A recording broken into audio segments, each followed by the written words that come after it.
వాక్యాన్ని కొద్ది నిమిషాలు ధ్యానిద్దాం దేవుడారా. జస్ట్ రోమా 8వ అధ్యాయం, రోమా 8 31వ వచనం మనం చదువుకుందాం. మనకు తెలిసినటువంటి వచన భాగం.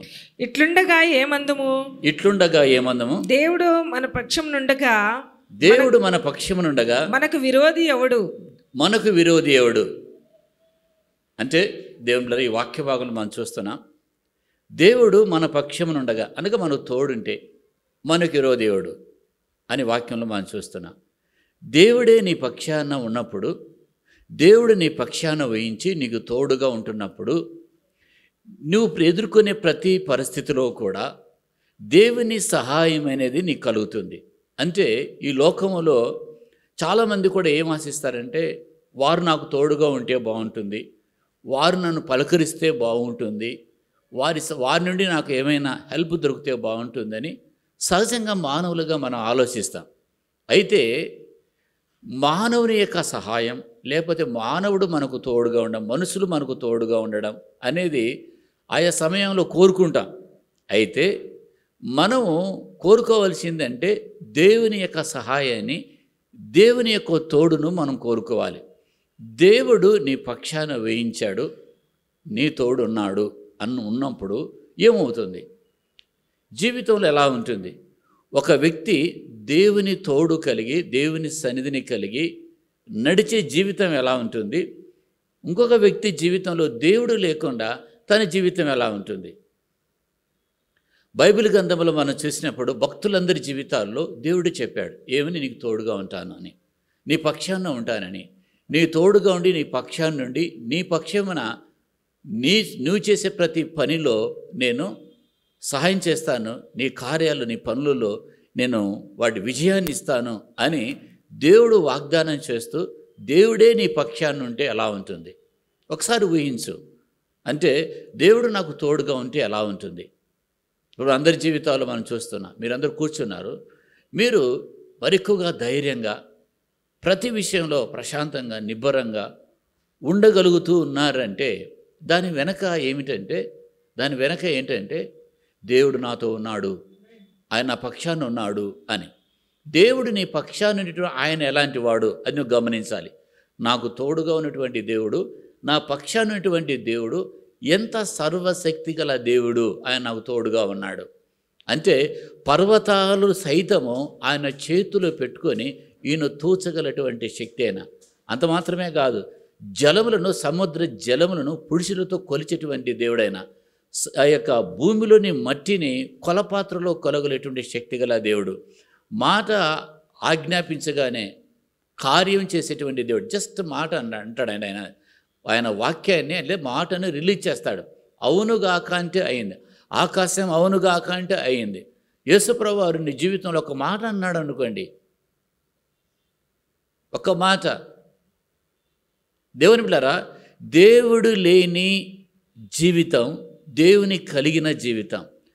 దేవుడే నీ తోడు ఉంటే, దేవుడే నీ పక్షాన ఉంటే, ఎంతమంది నీకు విరోధముగా లేచినా వారిని ఏమీ చేయలేరు. లేకపోతే దేవుడు నీ పక్షాన ఉన్నప్పుడు నీకు ఎన్ని సమస్యలు ఎదురైనా, ఎన్ని సమస్యల మధ్య చిక్కుకున్నా ఆ సమస్యలు నేను ఏమీ చేయలేవు. దేవుడే నీకు తోడైండి నీ పక్షాన్నప్పుడు ఆ జలములు నీ మీద పొర్లిపారవు. అయితే దేవుడు నీ తోడుగా ఉండాలి, నీ పక్షముగా ఉండాలి అంటే నువ్వు ఆయన మార్గములో నడవక తప్పదు, ఆయన విధేయతగా చూపించక తప్పదు. ఆయనకు లోబడి ఆయన చెప్పిన మార్గము, ఆయన చెప్పిన మాటను పాటిస్తూ ఆయన యొక్క విధేయత చూపించటంలో ఏమాత్రము తప్పిపోకూడదు. ఇది నీకు ధైర్యాన్ని ఇస్తుంది జీవితాన్ని. కంటే లోకములు అందరూ వదిలిపెడుతున్నా, కన్న తల్లి, కన్న తండ్రి, తల్లిదండ్రులు, బంధుమిత్రాదులు, తెలిసిన వారందరూ కూడా నిన్ను వదిలిపెట్టించినా భయం లేదు. కానీ దేవునికి మాత్రం దూరం కాకూడదు, దేవునికి మాత్రం దూరం కాకూడదు. అందుకే దేవుడు మన పక్షమనుండగా, దేవుడు మన పక్షాన ఉన్నాడు, మన కుటుంబానికి తోడుగా ఉన్నాడు, మన జీవితానికి తోడుగా ఉన్నాడు, నా జీవితానికి తోడుగా ఉన్నాడు. అది నీకు ధైర్యాన్ని ఇస్తుంది. విశ్వాసాన్ని కలగజేస్తుంది, నెమ్మదిని ఇస్తుంది. కష్ట సమయాల్లో ఆయన జ్ఞాపకం చేసుకుంటాం, నా దేవుడు నా పక్షాన ఉన్నాడు, నాకు తోడుగా ఉన్నాడు. ఒకసారి కొన్ని సమయంలో ఒంటరిగా మనం ఫీల్ అవుతాం. కుటుంబంలో అంతే, కుటుంబంలో వాళ్ళు మాట్లాడుకుంటే నువ్వు ఒంటరిగా ఉన్నావు అనుకో, నీకు ఎట్లా అనిపిస్తుంటుంది? అరే నా బిడ్డ లేపురా, నా భార్య నా పిల్లలు ఏంది నాతో కలిసి ఉండే, వాళ్ళందరూ సపరేట్గా ఉంటారు, నేను సపరేట్గా ఉంటా, ఫీల్ అవుతారు కొన్నిసార్లు. ఏంది నేను ఒంటరిగా ఫీల్ అవుతున్నానేంటి, నన్ను పలకరించాలి కదా, నాతో మాట్లాడాలి కదా, ఎవరు మాట్లాడడం లేదు అంటే అలాంటి సమయంలో జ్ఞాపకం చేసుకోవాలి ఏంటంటే, దేవుడు భార్య భర్తలు కూడా వైవాహిక జీవితంలో అంతకాలం వారు నడుస్తారు. ఆ తర్వాత ఒకరి ముందు ఎవరొకరు వెళ్ళాలా, అప్పుడు ఎలా ఉంటుంది? ఆ జరగవేదానికి ముందే చెప్పి మమ్మల్ని భయపెట్టాక పాస్టర్ గారు అంటారా? జీవితంలో ప్రతి పరిస్థితి మనం ఎదుర్కోవాలి. ఒక చీఫ్ ఇంజనీర్ నన్ను అడుగుతూ, సార్ మీరు ఎలా ఉన్నారు, మేడం గారు ఉన్నప్పుడు బాగున్నారు కదా, ఇప్పుడు మేడం లేదు కదా, ఎలా ఉన్నారు అని అడిగాను. మేడం గారు ఉన్నప్పుడు చాలా బాగున్నారు కదా, ఇప్పుడు మేడం లేదు కదా, ఎట్లా ఉన్నారని ఒక్క మాట అన్నాడు ఆయన. సార్ ఆ లైఫ్ వేరు సార్, ఆ లైఫే వేరు, దాన్ని ఎవరు భర్తీ చేయగలుగుతారు సార్?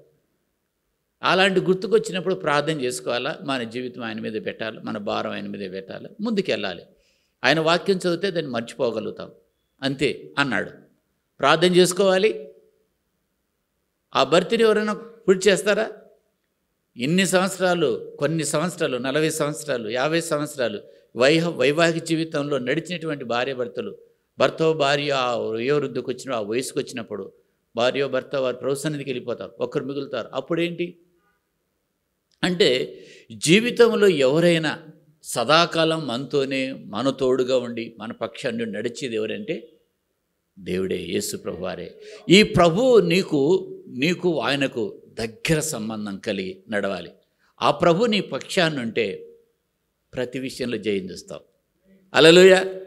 ఎందుకంటే ప్రతి విషయంలో, నీకున్న ప్రతి కష్టంలో, ప్రతి బాధలో ఎవరూ మాట్లాడలేదని, అందరూ వదిలిపెట్టారని, నేను ఒంటరివాడిని అయిపోయాని ఎప్పుడు అనుకోవద్దు.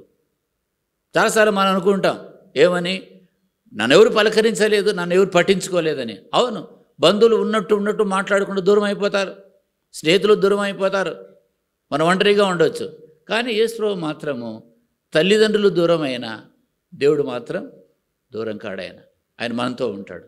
అందుకే దేవుడు మన పక్షమునుండగా మనకు ఈరో దేవుడు శ్రమన, ఖడ్గమా, మరణమా, మరి ఏది వస్త్రహీనతన, మరి ఏదైనా కానీ దేవుని ప్రేమ నుండి ఎడబాపేటువంటి శక్తి దేనికైనా ఉందా? లేదు. కనుక దేవుడు నా పక్షాన ఉన్నాడు అనేటువంటి నిశ్చయత నీకుంటే చాలు. దేవుడు నాకు తోడుగా ఉన్నాడు అనేది నీకు ధైర్యాన్ని ఇస్తుంది. ఆ నిశ్చయత నీకుందా? దేవుడు నన్ను తోడుగా ఉండి నడిపిస్తున్నాడు, ఇంతకాలం నేను ఒంటరిగా లేను, ఆయన హస్తం నాకు తోడుగా ఉంది, ఆయన ఉండడం బట్టి, ఆయన తోడుగా ఉండడం బట్టి ఇలా ఉన్నాను అని నువ్వు ధైర్యంగా చెప్పగలవా? అటు విశ్వాసం ఉందా నీకు? అటు చెప్పగలవా? ఎస్, మనకున్నటువంటి నిరీక్షణ అదే. దేవుళ్ళ నా ప్రభు నాతో ఉన్నాడు. కష్టాలు ఒకసారి మనల్ని ఏం చేస్తాయి? చుట్టుముడతాయి, శ్రమలు చుట్టుముడతాయి, ఉక్కిరిబిక్కిరి అయిపోతాం, అల్లాడిపోతాం, ఏం చేయాలో అర్థం కాదు. ఆ టైంలో దేవుడు నా పక్షాన ఉన్నాడు, నేను ఓడిపోను. చాలాసార్లు ఇదే చెప్పాను దేవుళ్ళ, నేను గృహంలో కూడా అదే చెప్పాను, నేను ఓడిపోను అంటాను. ఎందుకు ఓడిపోను అంటే అంటాను చెప్తాను. నీ జీవితంలో ఓడిపోయినట్టు అనిపిస్తుంది, నేను ఓడిపోను అంటాను. ఏది ఎట్లా అని పాస్టర్ గారు అంటారు. మళ్ళా అంటుంది, అవును దేవుడు మనకు తోడుగా ఉన్నాడు. చాలా కష్ట సమయాలు ఇదే చెప్పాను, నేను ఓడిపోను, నేను అభిజయం చెందను, ఎందుకంటే నేను ఆయనను కలిగి ఉన్నాను, నా పక్షాన ఆయన ఉన్నాడు అని. భయపెట్టే వ్యక్తులు కూడా నీ ప్రాణం తీస్తాం, లేకపోతే నిన్ను అటాక్ చేస్తాం అనేటువంటి చెప్పిన టైంలో కూడా ఆయన దగ్గర ఉంది అంతా, ఆయన ఉండి ఏదైనా ఆయన ఇవ్వాలి సెలవు, ఆయన లేకపోతే ఏది జరగదు అని. కనుక ప్రియమైన దేవుని బిడ్డలారా, నువ్వు కోరుకోవలసింది జాగ్రత్తగా గమనించు. నాకు అది ఉంటే అది చేయగలుగుతాను, ఇది ఉంటే ఇది చేయగలుగుతాను, ఈ జ్ఞానం ఉంటే ఇది చేయగలుగుతాను, ఈ వస్తువు ఉంటే ఇది చేయగలుగుతాను, అవి కాదు. దేవుడి నీ పక్షాన్ని అంటే, దేవుడికి తోడు అంటే అన్నీ నీకు వస్తాయి, అన్నీ నీకు వస్తాయి. అక్కడ ఆ కనెక్షన్ తెగిపోవద్దు. దేవుడికి నీకు నా కనెక్షన్ తెగిపోవద్దు. దేవునికి నీకున్న కనెక్షన్ తెగిపోకూడదు, దేవునితో నడవాలి. అందుకే దేవుడు మన పక్షమునుండగా, అంటే దేవుడు నా పక్షమునుండగా, దేవుడు నాకు తోడై ఉండగా నాకు భయం లేదు, నేను ధైర్యంగా ఉంటాను. చాలాసార్లు భయం వేస్తుంటుంది, కుటుంబాన్ని గురించి, పిల్లల భవిష్యత్తు గురించి, ఆర్థిక విషయాల గురించి, ఆరోగ్య విషయాల గురించి, రాబోయే దినాల్లో ఏం జరుగుతుందో, పరిస్థితి ఎలా ఉంటుందో అని మనం ఊహించుకుంటాం.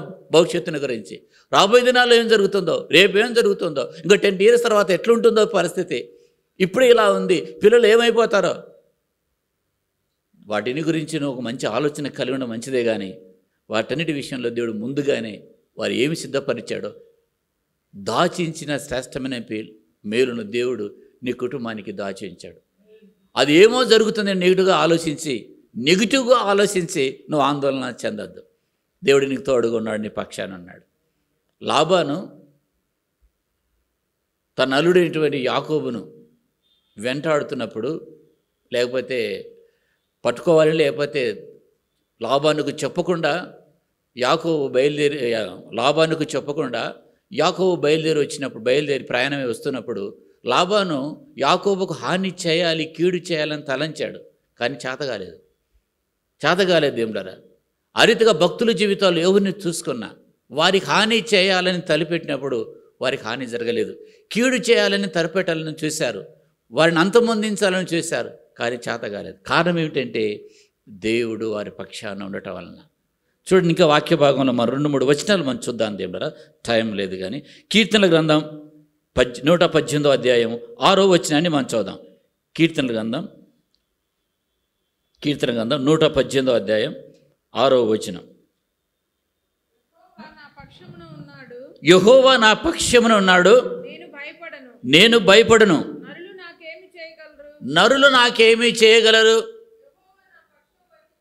యెహోవా నా పక్షమున వహించి, చాలు దేవుడారా. 6-7 వచనాలు మనం చూస్తున్నాం.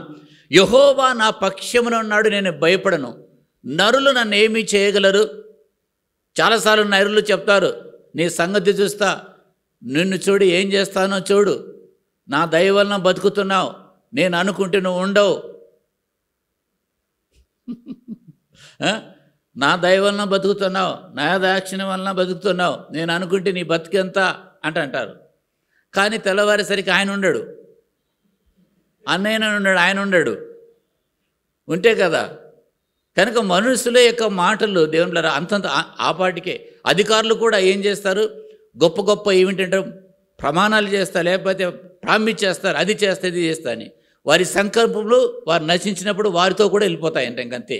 కానీ దేవుడు అలా కాదు. దేవుడు ఈయన మాట ఇచ్చి నెరవేర్చేటువంటి దేవుడు. అందుకే దేవుడు నా పక్షమునుండగా నరులను ఏమి చేయగలవు. నరులకు మాత్రం బాగా భయపడతాం, ఎందుకో తెలియదు.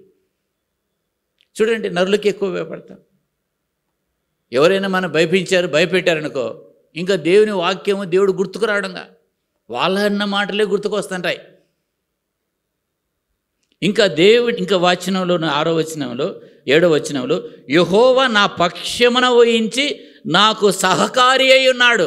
దేవుడు నీ పక్షాన వహించి నీకు సహాయం చేస్తున్నాడు, నీ కార్యము సఫలం చేస్తున్నాడు. ఇందాక ఒక పాట పాడారు. ఏం పాట పాడారు? రవికే గుర్తుండాలి. నా కార్యము సఫలము చేయు జయశీలుడు అని పాట పాడితే ఏం చేశారు? నా కార్యము సఫలం చేయు అని వచ్చింది పదం. అసలు ఏ కార్యం తలపెట్టారు? ఏ కార్యం కోసం చూస్తున్నారు? పాడబడారు. ఆ పాట పాడుతున్నప్పుడు ఆ వర్డ్ నన్ను తాకింది. పరిశుద్ధాత్మ దేవుడు నన్ను తాకాడు. దేవుడు నీ పక్షాన్ని నుండి నీకు సహకారిగా ఉండి ఆయన నీకు సహాయం చేస్తున్నాడు. నువ్వు విశ్వసించాలంతే. విశ్వసించాలి. ధైర్యంగా సంతోషంగా ఉండటానికి అది నీలోనే ఉంది. ప్రభు నాకు సహకారిగా ఉన్నాడు, నా పక్షాన ఉన్నాడు, నా తండ్రిగా ఉన్నాడు, నా కాపరిగా ఉన్నాడు, ఆయన మందులో నేను ఉన్నాను, ఆయన నడిపిస్తున్నాడు అనేటువంటి ఆ వర్డ్స్ నీలో ఉండాలి. నాకు సహకారి అయి నా పక్షం వహించి నా సహకారి అయి ఉన్నాడు. శత్రుల విషయమైన నా కోరిక నెరవేరుట చూచెదను. ఇంకా మనం చూసినట్లయితే దేవుని వాక్యంలో ప్రేమైన దేవుడరా, నిర్గమకాండం 14వ అధ్యాయం 14వ వచనం చూసినట్లయితే ఈ వచనాన్ని ఇశ్రాయేలు ప్రజలు ఐగుప్తు దేశం నుండి వారు బయలుదేరినప్పుడు వారిని తరుముతూ ఐగుప్తు సైన్యం వెంటాడింది. అయితే అలాంటి సమయంలో మోషే ఇశ్రాయేలు ప్రజలను ఉద్దేశించి వారిని బలపరచడానికి, వారి ధైర్యం ఇవ్వడానికి ఒక మాట చెప్పాడు. దేవులారా చూడండి, మీ పక్షమున యుద్ధము చేయును, యెహోవా మీ పక్షమున యుద్ధము చేయును, మీరు ఊరకయే ఉండవలనని ప్రజలతో చెప్పాను. వారు ఊరుకుంటారు కదా, వారు ఊరుకుండే ప్రజలు కాదు. వారు ఈయనేం ఊరుకున్నామంటాడు, కానీ వారు ఊరుకుండే ప్రజలు కాదు. ఐగుప్తు దేశం నుండి ఇశ్రాయేలు ప్రజలు పాలు తేనెలు ప్రవహించే దేశానికి వారు బయలుదేరినప్పుడు వారిని నడిపించడానికి మోషే నాయకత్వం వహించాడు. వారు ఎర్ర సముద్రానికి దగ్గరగా వచ్చినప్పుడు ఫరో సైన్యం వారిని వెంటాడుతుంది. వెనుకతట్టు చూశారు. వెనుకతట్టు చూసినప్పుడు ఫరో సైన్యము వారిని వెంటాడుతుంది. అప్పుడు ఇశ్రాయేలు ప్రజలు ఏం చేయాలా? ముందు ఎర్ర సముద్రం వెనక ఫరో సైన్యం, అటువైపు ఇటువైపు ఎత్తైన కొండలు, తప్పించుకోవడానికి మార్గం లేదు, దిక్కు తోచదు. ఎటువైపు వెళ్ళాలి? ఈయనేమంటాడు? మంచి మాటలు చెప్తాడు. దేవుడు మనకు తోడున్నాడులే, భయపడాకు అంటాడు. పాస్టర్ కూడా అదే చెప్తాడు, ప్రార్థన చేద్దాంలే అంటాడు. పాస్టర్ గారు కూడా ఏం చెప్తాడు? ప్రార్థన చేద్దామంటాడు. అది చెప్పలే, మన సమస్య చెప్పకముందే ఆయన ప్రార్థన చేద్దామని అంటాడు. అదే ఆయన చేసేది. అసలు మన సమస్య చెప్పకముందే ప్రార్థన చేద్దామంటాడు. చెప్పని కూడా చెప్పినాడు సమస్య, ప్రార్థన చేద్దాములే అంటాడు. అంతే. వాళ్ళు సమస్య చెప్తాను, పాస్టర్ గారు ఇట్లా అంటాడు, నేను అంటాను ప్రార్థన చేద్దాములే అంటాను. ఎట్లుంటుంది? అరే ఇది నేను సమస్య చెప్పకముందే ప్రార్థన చేద్దామంటాడు.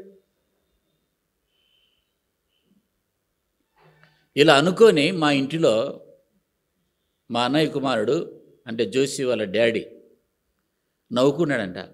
చూడు అంటాడు ఈ మాట, ప్రార్థన చేద్దామని. ప్రార్థనలో ఉన్న శక్తి తెలియదు కనుక నవ్వుకున్నాడు. ప్రార్థనలో ఉన్న శక్తి, దాని ప్రభావం నీకు తెలిస్తే ఎస్ ప్రార్థన చేద్దాం అంటావు. హల్లెలూయా, హల్లెలూయా, హల్లెలూయా.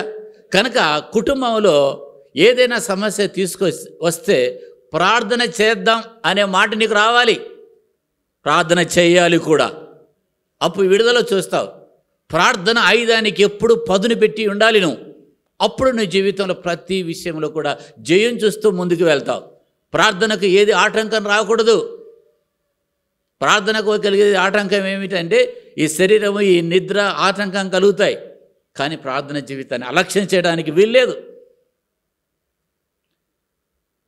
ఇశ్రాయేలు ప్రజలు మోసే మాట విని ఊరిక నిలిచి ఉండాలన్నా, తిరిగి ఐగుప్తులకు దాసులు కావాలన్నా, ఏదో ఒకటి డిసైడ్ కావాలి. ఎటువైపు వీరి చూపు వెనుకవైపే ఉంది. వెనుకతోటి చూడొద్దంటే వెనుకతోటి చూస్తున్నారు. అప్పుడు మోషే అన్నాడు, ఊరిక నిలిచినుడి, ఈ దేవుడు మీ పక్షాన యుద్ధం చేస్తాడు. ఎన్నెన్ని సమస్యలు ఉన్నాయో ఆ సమస్యలు నీకు నిద్ర పట్టనీయకుండా, కొనుకుపాటు రానియకుండా, ఏంది ఈ జీవితం, ఏంది ఈ బతుకు అని చేస్తున్నాయా? అయితే నీ దేవుడు నీ పక్షాన్ని యుద్ధం చేస్తాడు. పో. నీ సమస్య యేసయ్య తీసివేయలేని సమస్య, అంత పెద్ద సమస్య ఉందా యేసయ్యకు? యేసయ్యకు అసాధ్యమైనది ఏదైనా ఉందా? ప్రభుకు అసాధ్యమైనది ఏదైనా ఉందా? ఇవన్నీ నీకు అసాధ్యాలు అనిపిస్తున్నాయి. ఆర్థిక ఇబ్బందులు, అనారోగ్యాలు, పోరాటాలు, పరిస్థితులు నీకు అసాధ్యం అనిపిస్తుంది. యేసయ్యకు అసాధ్యమా? యేసయ్యకు అసాధ్యమా? అసాధ్యమేం కాదు ఆయనకు, అసాధ్యమేమీ లేదు ఆయనకు. శరీరధారిగా యేసుప్రభువు వారు ఉన్నప్పుడు ఆయన దగ్గరికి తీసుకొచ్చిన ప్రతి సమస్యను ఆయన ఏం చేశాడు? నోటి మాట చేతనే పరిష్కారం కలగజేశాడు. గుడ్డోడు వచ్చి ప్రభువా నాకు కనులు కావాలంటే నీ శ్వాసము నిన్ను సుస్థపరచునుగాక అన్నాడు. చనిపోయే వ్యక్తిని ప్రభువా నా కుమారుడు చనిపోయాడు, నేను వస్తున్నాను పో అని చెప్పాడు. చనిపోయిన వ్యక్తిని బ్రతికించాడు. ప్రభు ప్రతి కార్యాన్ని చేశాడు. మరి నీ కార్యాన్ని ఎందుకైనా సఫలం చేయడు? నీ జీవితంలో ఎందుకు ఆలస్యం అవుతుంటే నిరాశ కలుగుతుందా? దేవుని కార్యం ఆలస్యమైనప్పుడు నిరాశ అవుతుందా? ఆలస్యాలు అద్భుతాలు, దేవుని ఆలస్యాలు అద్భుతాలు. నీ జీవితం ఆలస్యం అవుతుంటే అద్భుతం.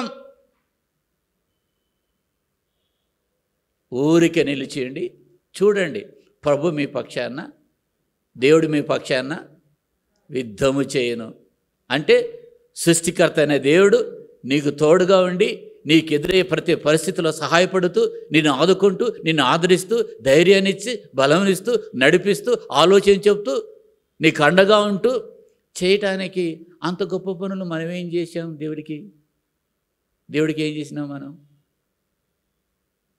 కారణం కేవలం ఆయన రక్తం, ఆయన ప్రాణం పెట్టి, తన విలువైన ప్రాణం పెట్టి మనల్ని విమోచించాడు కనుక మనం ఆయన బిడ్డలం కనుకనే.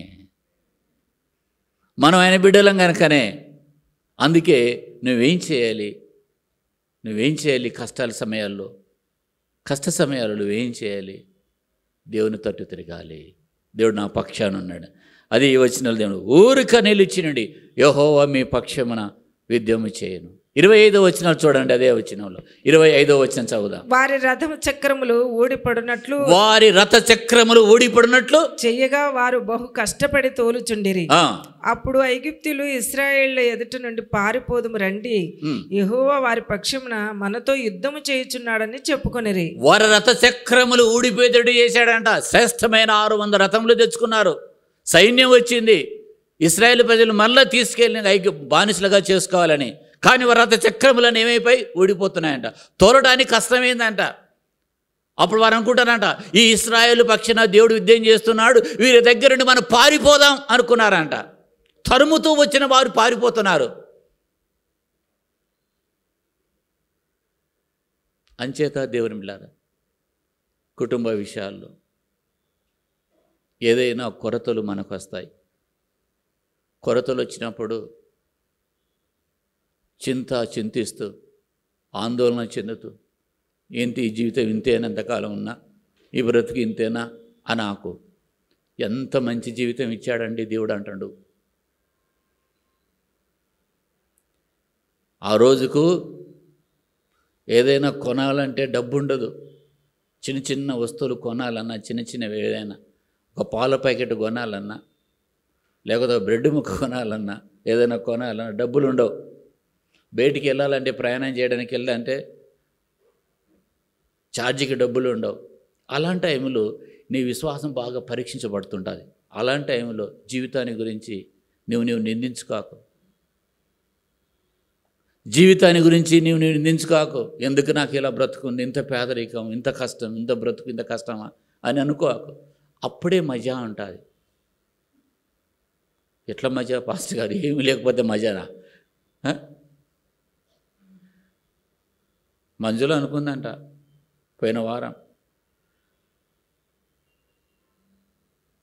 రెంట్ కోసం నేను ప్రార్థన చేయన రెంటిండ్లు దొరకాలంటే నీకు సొంత ఇల్లు వచ్చుగాక అని చెప్తాడని ఇంటికి పోయి బాగా నవ్వుకుందంట.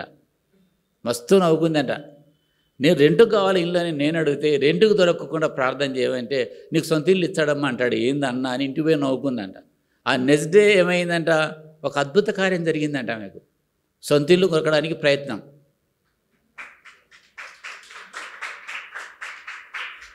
మస్తు నవ్విందంట.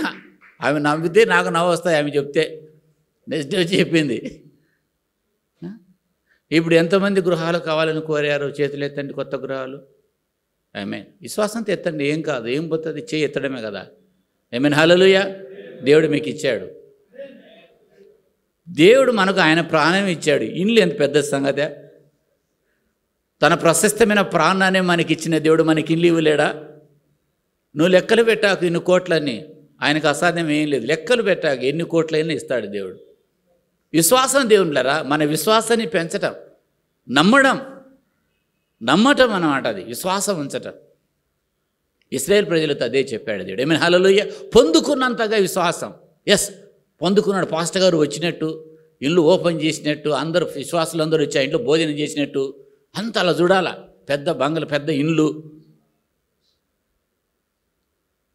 దేవుని బిడ్డలారా, హరినాథ్ రెడ్డి, లలిత ఏం చేశారంటే, అప్పుడు వారు ఇల్లు కొనుక్కున్నప్పుడు వారి దగ్గర ఏం లేదు. మమ్మల్ని విశ్వాసంతో నన్ను తీసుకెళ్లారు. 2 ఫ్లోర్లు చూపించాడు. ఒక ఫ్లోర్ చూపించారు, ఇంకొక ఫ్లోర్ చూపించారు. ఈ ఫ్లోర్ అయితే బాగుంటుంది అని వాళ్ళు అన్నారు. ప్రార్థన చేశాం. ప్రార్థన చేసి బయటకు వచ్చాం అంతే. అప్పుడు ఎట్లుందంటే, వారు విశ్వాసాన్ని నాకంటే ముందుకు ఒక మెట్లో హృదయంలో పొదిగారు. ఏమి మేము అందుకున్నామని. అంటే దేవుని బిడ్డలారా, ఎంతో కాలంగా మనం ప్రార్థన చేస్తున్నాం ఇది పొందుకోవాలని. అవి మనం వాటి దేవుని దగ్గర నుండి పొందుకోవాలని. మనం ప్రార్థన చేస్తున్నప్పుడు ఆ ప్రార్థనకు ప్రతిఫలం ఏంటి? దేవుడు ఇస్తాడు. తర్వాత కూడా దేవుని ద్వారా మన బిడ్డల గురించి శ్రేష్టమైనటువంటి కళలు కనండి. అంటే ఏంటి? నువ్వు పనికిరావు, నీ జీవితం అంతే, నువ్వు అటటోడువు ఇటటోడువు, మీ అయ్యేలాగా నువ్వు అయ్యేలా. ఎవరు చెప్పారు ఈ పనులు ఇవన్నీ? నేనేమనుకున్నాను, షేమ్ మీ అయ్యేలాగా నువ్వు నటిస్తున్నావు, చేయలాగానే మాట్లాడుతున్నావు. నేనేమనుకున్నాను, నువ్వు వేరే విధంగా నువ్వు అయ్యేలాగానే మాట్లాడుతున్నావు, నువ్వు మాట వినేదట్టు లేవు, నెగిటివ్ మాట లేవు. కానీ పిల్లల్ని దీవించండి. యేసు నా కుమారుని దీవిస్తున్నాడు, దేవుడు నా కుమార్తెని దీవించబోతున్నాడు, వారు గొప్పవారు అవుతారు అని మంచి కలలు కనండి దేవుని బిడ్డలారా. అంతేగాని ఏమో నువ్వు ఇట్టదానివి అట్టదానివి అనొద్దు దేవుని బిడ్డలారా. కనుక దేవుని బిడ్డలారా, దేవుడు మన పక్షంగా ఉండి మన పక్షమున ఆయన ఏం చేస్తున్నాడు? నీకు తోడున్నాడు. పో, ఆ యేసయ్య నీకు తోడుగా ఉన్నాడు. చివరిగా దేవుని బిడ్డలారా ఒక మాట చెప్పి నేను ముగిస్తాను. దేవుని బిడ్డలారా, యెహోషువ గ్రంథం 10వ అధ్యాయం 14వ వచనం చదివి నేను ముగిస్తాను. 10:14